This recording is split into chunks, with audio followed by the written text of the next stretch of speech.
Hello बच्चों, जैसे कि आपको मालूम है कि 17 फरवरी से हमारे 10th क्लास के बोर्ड स्टार्ट हो रहे हैं और 17 फ़ैब को हमारा मैथ्स का पेपर है, 25 को हमारा साइंस का पेपर है। मैं आपको एक इम्पॉर्टेंट अपडेट बताना चाहती हूँ जो सीबीएसई ने इस टाइम पे किया है 10वीं बोर्ड को लेकर। 10वीं बोर्ड को लेकर सीबीएसई ने जो है नियम बदल दिए हैं। पहले आप सेक्शन वाइज पेपर अटैम्प्ट करते थे और किसी भी क्वेश्चन का आंसर कहीं भी लिख सकते थे, लेकिन अब जो है आपका पैटर्न जो है चेंज हो चुका है। अगर आपका आंसर सही है लेकिन आपने एक दिए गई जगह पे नहीं लिखा उसको, यानी कि डेजिग्नेटेड सेक्शन में नहीं लिखा है, तो आपके मार्क्स नहीं मिलेंगे।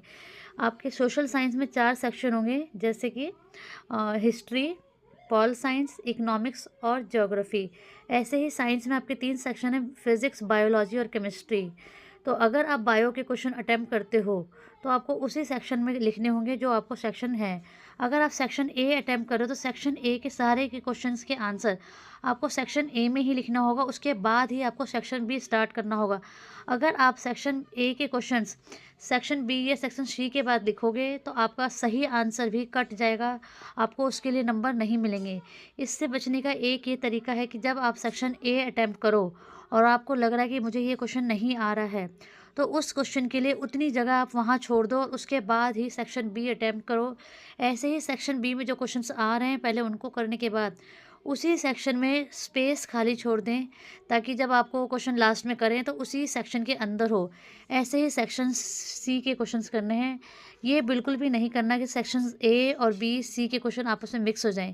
ए के क्वेश्चन के आंसर ए के अंदर करने, बी के क्वेश्चन के आंसर बी के अंदर करने और सी के क्वेश्चन के आंसर सी सेक्शन के अंदर करने हैं।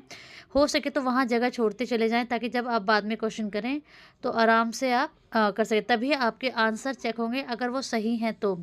अब मान लो आप सही क्वेश्चन लिख कर आए हो लेकिन आप सेक्शन गलत लिख आए हो, उनको उल्टा पुल्टा कराए हो, मैं मिक्स कराए हो, तो आपका सही आंसर भी गलत हो जाएंगे। इस बात को ज़रूर ध्यान में रखें। और जो आपके जानने वाले 10th का एग्ज़ाम दे रहे हैं इस बार, उनको ज़रूर शेयर करें कि वो इस बात का ध्यान रखें।